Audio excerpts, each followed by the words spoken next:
Okay, hello everyone. Welcome to this lecture for exercise physiology. Today we are going to continue our discussion on muscle structure, but this time we are going to dive into how muscle structure is related to muscle function and performance. So, there are three biochemical characteristics of performance that are important to muscle function. Firstly, we've got the oxidative capacity of the muscle. We've got the type of myosin isoform that is present in the muscle. And third, we've got the abundance of the contractile proteins within the muscle fibre. So we're going to look at those each in a little bit more detail on this slide. So first up, the oxidative capacity of a muscle is determined by the number of mitochondria that are located within the muscle, the number of capillaries that are surrounding the muscle fibre, and the number of the amount of myoglobin that is found within the muscle fibre. If a muscle has a large number of mitochondria, it provides that muscle with a greater capacity to produce ATP aerobically. If there's a high number of capillaries surrounding the muscle fibre, this ensures that the fibre will receive an adequate amount of oxygen via its blood supply during periods of activity. Myoglobin is similar to hemoglobin in the blood in that it binds O2 and acts as a shuttle mechanism for oxygen between the cell membrane and the mitochondria. So hemoglobin binds oxygen in the blood and delivers it to the cell membrane. Once it crosses the cell membrane, myoglobin binds it and delivers it into the mitochondria. Therefore, high myoglobin concentration improves the delivery of oxygen from the capillary to the mitochondria, where it will be used to produce energy. Collectively, the significance of these biochemical characteristics is that a muscle fibre with a high concentration of myoglobin, along with a high number of mitochondria and a good capillary network, will have a high aerobic capacity and therefore will be fatigue resistant during prolonged submaximal exercise. Second, we have muscles with different myosin isoforms, which will differ in their myosin ATPase activity. In humans, we've got three major myosin isoforms, and these isoforms differ in their activities. So a myosin isoform is just different forms of myosin within the myofibril. And these, sorry, someone's beeping their horn outside. These different myosin isoforms will differ in their myosin ATPase activity. Myosin ATPase is an enzyme that breaks down ATP. So it differs in the speed at which ATP can be broken down. So muscle fibers that contain ATPase isoforms with high ATPase activity will be able to break down ATP quickly, resulting in a high speed of muscle contraction. Conversely, muscles with low ATPase activity will shorten at much slower speeds. Number three, we've got the abundance of the actin and myosin myofilaments themselves. So large fibers that contain large amounts of actin and myosin will generate more force than fibers that have low levels of these contractile proteins. So they're the three biochemical characteristics that will determine the performance characteristics of a muscle. So the oxidative capacity, which is dependent on the number of mitochondria, the number of capillaries, and the amount of myoglobin. We've got the different myosin isoforms that are found in the muscle, and whether those isoforms have high or low myosin ATPase activity. And then we've got the number of actin and myosin filaments that are located within the muscle, with muscles with greater quantities of those myofilaments creating greater muscle force. Okay, so let's talk about the contractile properties of the skeletal muscle. So the previous slide we discussed biochemical properties. Now we're going to talk about the contractile properties. There are four that we're going to discuss: max force production, the speed of contraction, the max power output of the muscle, and the efficiency of the contraction. So when we talk about force production, in general, larger muscle fibers will produce more force than smaller muscle fibers because they simply contain more actin and myosin than the small fibers. This means that there's more myosin cross bridges available to bind onto the actin and produce more force. Research has found that fast twitch muscle fibers produce about 10 to 20% more force than slow twitch muscle fibers because the fast twitch fibers contain more myosin cross bridges per cross-sectional area of the muscle fiber. So larger muscle fibers will have greater quantities of actin and myosin. This means that more cross bridges can be formed and will result in greater force production. A second key contractile property of a muscle is the speed of contraction. The contraction speed of a muscle is usually compared by measuring the maximum shortening velocity, or Vmax, of the individual muscle fibers. Vmax represents the highest speed at which a muscle fiber can shorten.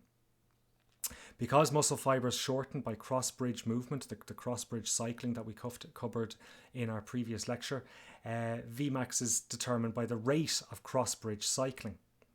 The key biochemical factor that regulates Vmax is the myosin ATPase activity that we mentioned on the previous slide. Therefore, fibers with high myosin ATPase activity will possess a high Vmax, whereas fibers with low myosin ATPase activity will possess a low Vmax. So if the muscles have a myosin isoform that has high myosin ATPase activity, those muscles will be able to contract more quickly than the fibers with less myosin ATPase activity. They will contract more quickly. The speed of contraction will be increased. Okay, the next obvious one to talk about is max power output.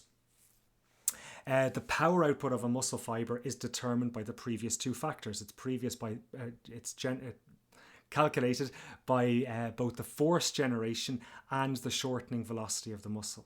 Specifically, maximum power output of a muscle fiber is defined as the product of the force generation multiplied by the shortening velocity. Power equals force by shortening by speed by shortening velocity. So therefore, muscle fibers with a high force generating capacity and a fast shortening velocity can produce a very high power output. In contrast, muscle fibers that possess slow shortening velocities and or low force generating capacity will not produce high power outputs. So if you have a muscle fiber that has a high force output but can't contract quickly, it's not going to generate a high power output. If you have a fiber that can generate high force and can shorten quickly, it will generate the highest power output. Finally, we've got the efficiency of the muscle fiber, and that's a measure of the muscle fiber's economy. An efficient fiber requires less energy to perform a certain amount of work compared to another fiber. In practice, this measurement is made by dividing the amount of energy used by the amount of force that's produced. So what does this mean in real life? Well, we know that skeletal muscle can be divided into two general categories based on how quickly it shortens. We've got fast twitch muscle fibers and we've got slow twitch muscle fibers. Out of those two, we've got three major muscle fiber types that exist in human skeletal muscle. We've got slow twitch type fibers known as type 1 or slow oxidative fibers, and we've got fast twitch fibers which can be subdivided into type 2X and type 2A. Type 1 slow twitch fibers demonstrate low force production compared to fast twitch fibers because they contain less actin and myosin per cross-sectional area than the fast fibers do. This is important because the amount of force generated by a muscle is directly related to the number of myosin cross bridges that are bound to the actin at any given time. So, simply stated, the more cross bridges generated,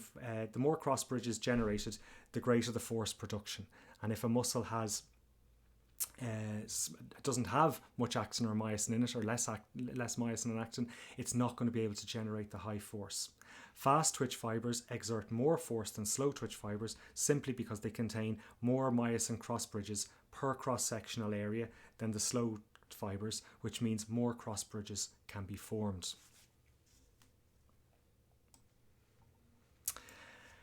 Type 1 fibres also demonstrate lower speed of contraction. Their Vmax is lower compared to the fast fibres, as they have lower myosin ATPase activity compared to the fast fibres. So they have lower enzyme activity in them, so they don't shorten as quickly. Their Vmax is reduced.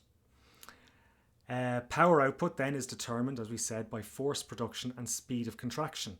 Type 1 fibres demonstrate lower maximal power outputs than type 2 fibres, as both their speed of contraction and their force generating capacity are lower.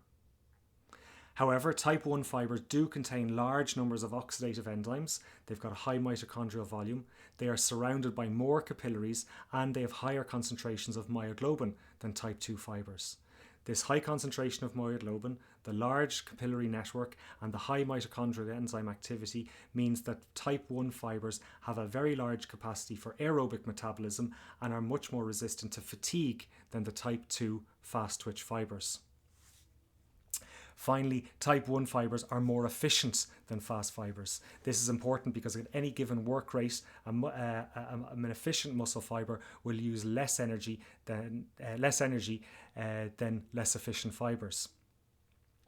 The difference in efficiency between slow and fast fibre is likely due to a lower rate of ATP turnover in the slower fibres.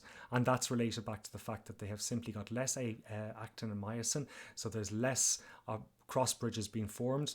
So that means they can't produce much force or power, but it means they consume less energy because remember, when that cross bridge is formed, it requires energy both to attach the myosin on and then to detach the myosin. So each step requires ATP.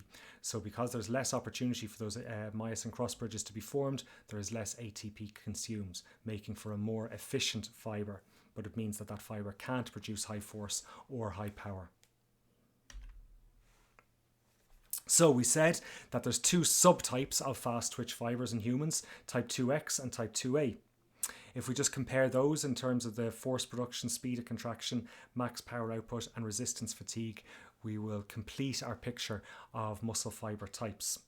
So the specific force production of the type 2X and the type 2A fibres is similar, but both of them are greater than the type 1 fibres. So there's no significant difference between type 2X and type 2A in terms of their maximal force production. However, the speed of contraction in type 2X fibres is higher than the other fibre types, resulting in type 2X fibres having the highest Vmax or shortening speed of all of the fibre types. Therefore, this means that the type 2X fibres generate the highest power output of all the muscle fibre types because they have high force production and they have the highest speed of contraction. Type 2X fibres have a relatively small number of mitochondria. They have a limited capacity for aerobic metabolism and they have less resistance to fatigue than slow fibres. However, they are rich in glycolytic enzymes which provide them with a large anaerobic capacity. Type 2X fibres are less efficient than all of the other fibre types. This low efficiency is due to the high myosin ATPase activity, which results in greater energy expenditure per unit of work performed. Type 2A fibres are often called intermediate fibres or fast oxidative fibres. They contain the biochemical and fatigue characteristics that are somewhat between type 1 and type 2X fibres. Therefore, conceptually, these type 2A fibres can be viewed as a sort of mix between type 1 and type 2 fibre characteristics.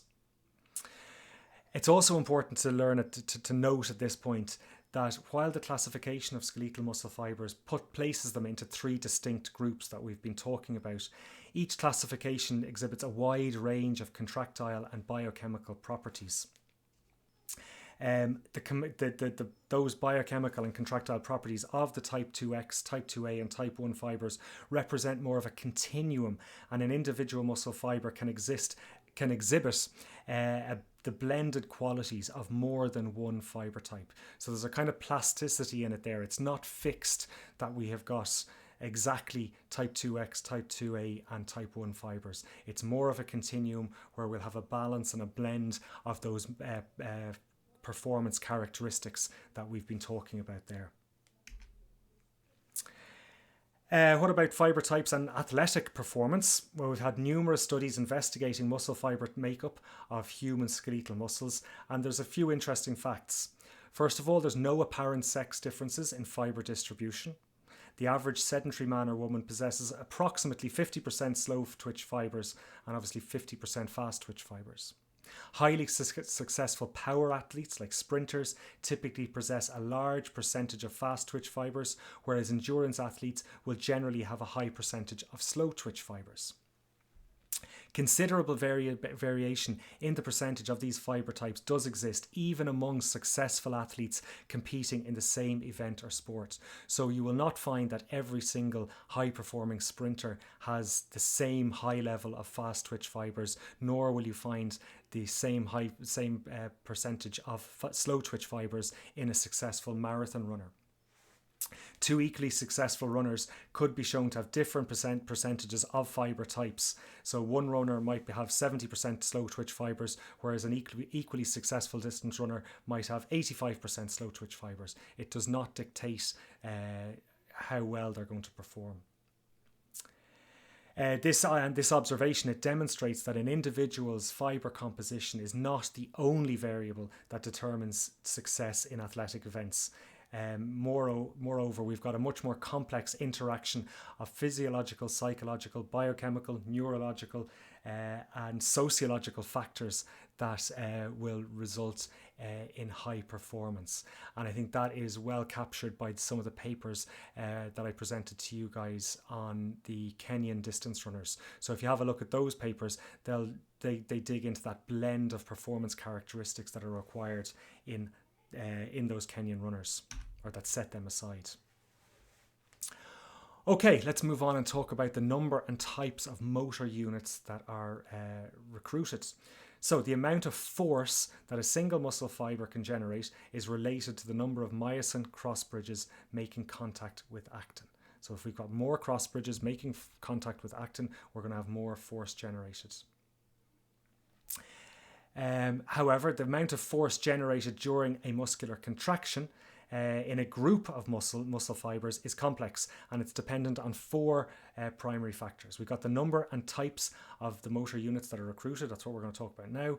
We've got the initial length of the muscle, the nature of the neural stimulation of the motor units, and the contractile history of the muscle itself. So we're going to take those one by one now until we complete this lecture.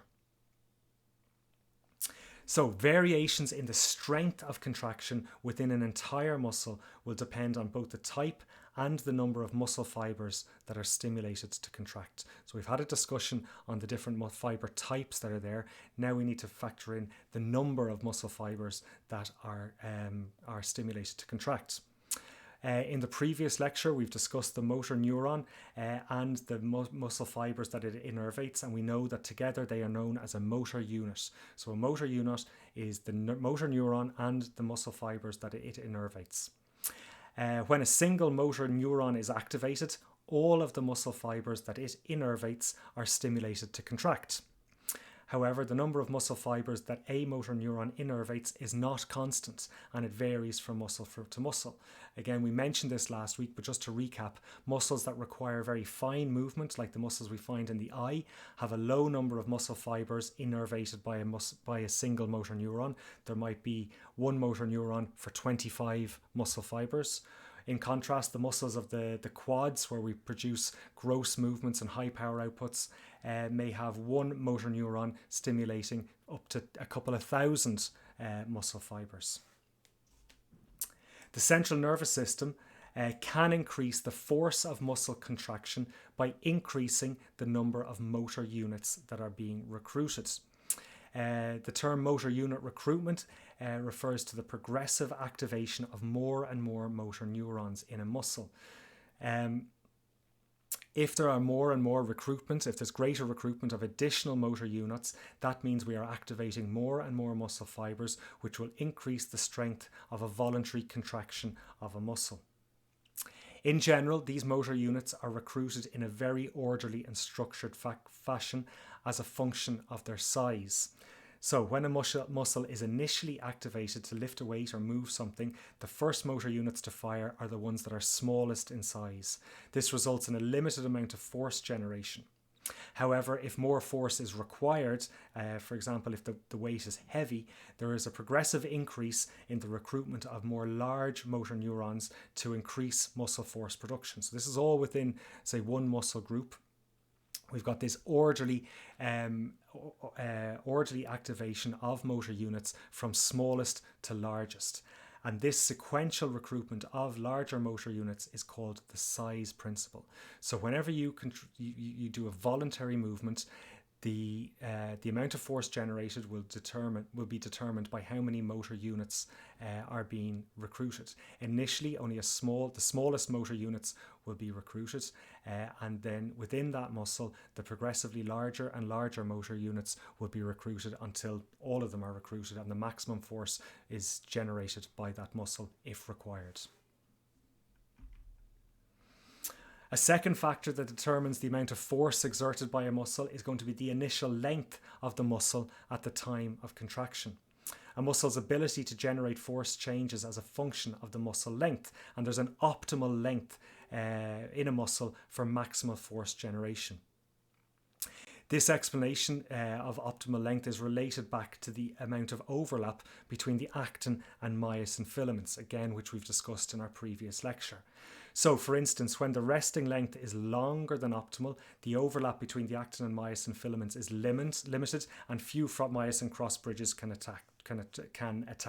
So here we've got a suboptimal amount of overlap between the actin and myosin. So there's limited opportunities for the myosin cross bridges to form and for that muscle to contract.